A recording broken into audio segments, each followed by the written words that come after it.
pleasure to meet you. Likewise. And talk about this. So nice to be, introduced to a more mystical, spiritual side of superheroes. Was that the main thing that was the appeal for everybody? That, you were doing something innovative and different?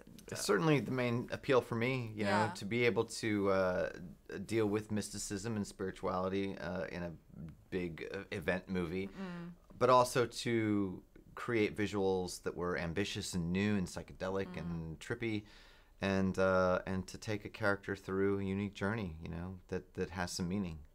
And you needed somebody, I think, of the pathos and talent of Benedict Cumberbatch, because he knows how to be different people. He's not the kind of person where, when I interview him, I think that I know him, because he's such a good actor. He completely transforms. How much do you feel he brought to this?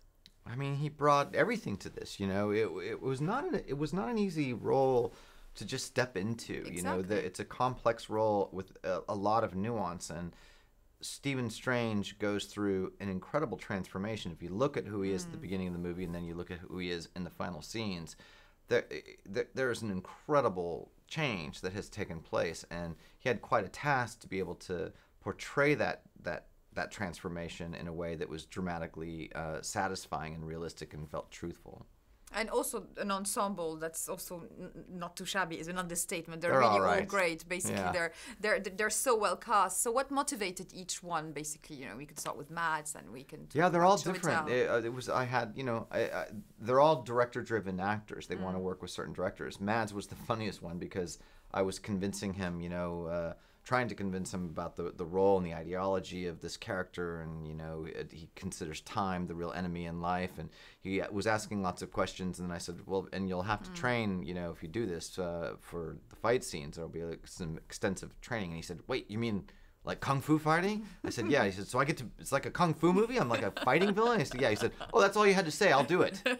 And I was on the phone with him, and I said, I want to hang up right now before you change your mind. He said, I've always wanted to do this kind of film, and no one ever lets me do it. So, yeah, I'll do it. Yeah, no, absolutely. Yeah. This is what I was talking about with Benedict as well. You kind of go back to teenage, childhood, and all these things for those movies, because it does stretch your acting exercise in so many different Absolutely. ways. And Mads, did most of his own stunts. He's 50 years old, and we were spinning him around on wires, and he was getting hit and punched and kicked, and it was great.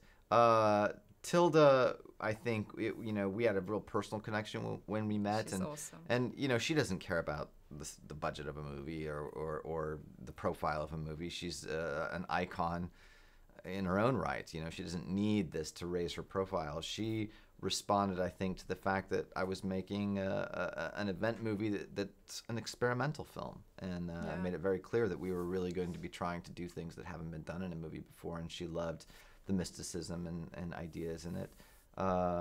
Rachel was probably the hardest one to convince, because I think she's not had the best experiences on big budget movies and tends to shy away from them. I think she'd prefer not to do them. And she's shy herself. So yeah, and she's very shy and very it's a very private person. Yeah. But I think she really responded to the script and saw what I was trying to do as a director, and then Chiwetel. Chiwetel is smarter than all of us combined. He's the guy who knows everything about everything. He's the college professor you wish you had. He was really interested in the arc of Mordo's character and the place that he could have in the future MCU, and he understood it. He and I sort of built that character together. And understood the psychology of that character inside and out. So they all came for their own separate reasons, but they also are all genuinely really decent people, and they all got on with each other really well. So it was a joy. And all Oscar nominated or Oscar winning, which always helps. Yeah, exactly. That's right. And how much does the technology help your narrative, obviously, especially for this? Well, I made sure that the big set pieces had narrative value. The two things I get frustrated with event movies is I get frustrated with big budget visual effects being used to do the same thing over and over again, the same mass destruction, the same visceral, destructive stimulus. And secondly, that big destructive stimulus usually means that the narrative stops.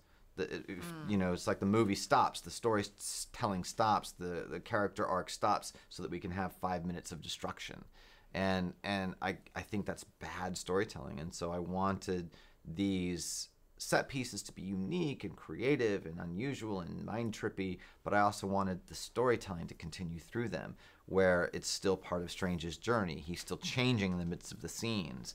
There are stakes in the scenes that are personal, and there isn't any point where you've stopped telling the story just to show a big visual effects scene.